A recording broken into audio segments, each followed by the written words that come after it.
It was a rainy Saturday night in late November. I remember because it was 2 days after Thanksgiving, and most people were still sleeping off leftovers or out shopping Black Friday deals. My name's Darren, and back then, I was working part-time as a food delivery driver, mostly for the extra cash, but also because I didn't mind the quiet hours. Night deliveries were my favorite. Less traffic, better tips, and I liked listening to scary podcasts in the car. That night started off normal. A couple orders around my usual delivery zone, some apartment buildings, a few houses, nothing weird. Then around 10:50 p.m., I got a new order, a large pizza and garlic bread. But the drop-off location caught my attention. The address was in a place called Whispering Pines. I'd never delivered there before, but I had heard of it. A little rural neighborhood about 20 minutes out, surrounded by woods. People said it used to be a popular retirement spot, but over the years, most folks moved out.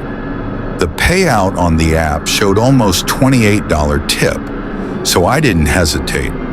I accepted and headed out. As soon as I left the main road, the vibe changed. The pavement turned to gravel, and there were barely any streetlights, just long stretches of trees, fog clinging to the branches, and the occasional abandoned-looking mailbox. My GPS kept glitching, lagging between turns. I passed what looked like an old burned-down barn. That's when I started feeling uneasy. After about 10 minutes of driving through the woods, I found the house. It looked straight out of a horror movie. 2 stories, old wooden paneling, broken fence, and not a single light on. Except for one upstairs window. There was this weird flickering light, like candles. I double-checked the address. It matched. I grabbed the pizza and walked slowly up the porch steps, which creaked under my weight. The door was shut.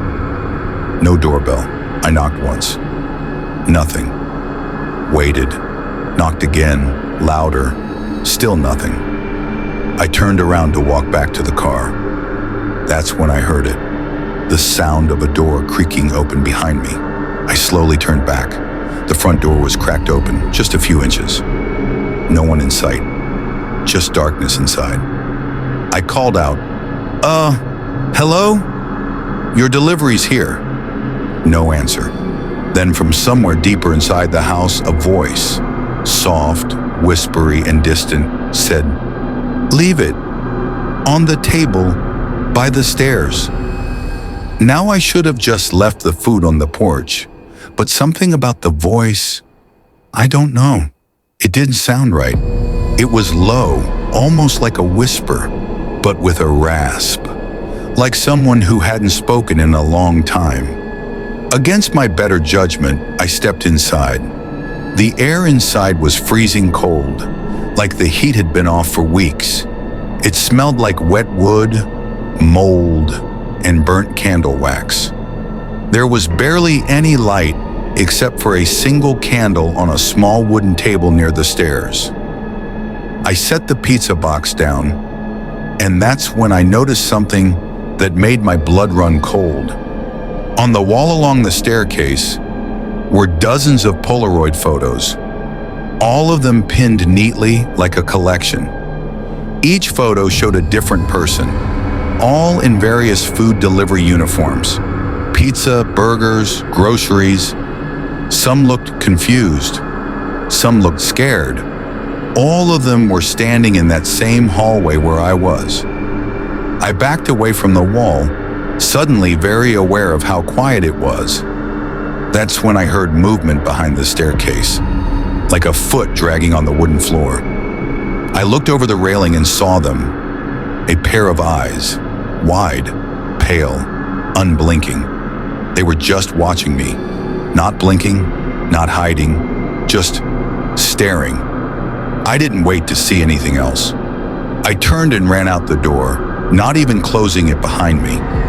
I jumped into my car, started the engine, and sped off, tires kicking up gravel. As I drove off, I looked in my rearview mirror. The door was still open, and standing in it was someone. They were wearing a pizza delivery jacket from the place I used to work. Same logo, same color. But I'd never seen that driver before. The next morning, I reported the whole thing to the delivery app. They said the order had been canceled mid-route, meaning I technically shouldn't have even gone there. And when I tried to look up the address on Google Maps, it didn't exist. It just showed blank forest where that house should have been. I quit delivery work 2 weeks later. I told myself it wasn't worth the risk. But every now and then, late at night when I'm driving home, I see a figure in a delivery jacket, just standing at the edge of the woods, still watching, and I always wonder, how many other drivers ended up on that wall?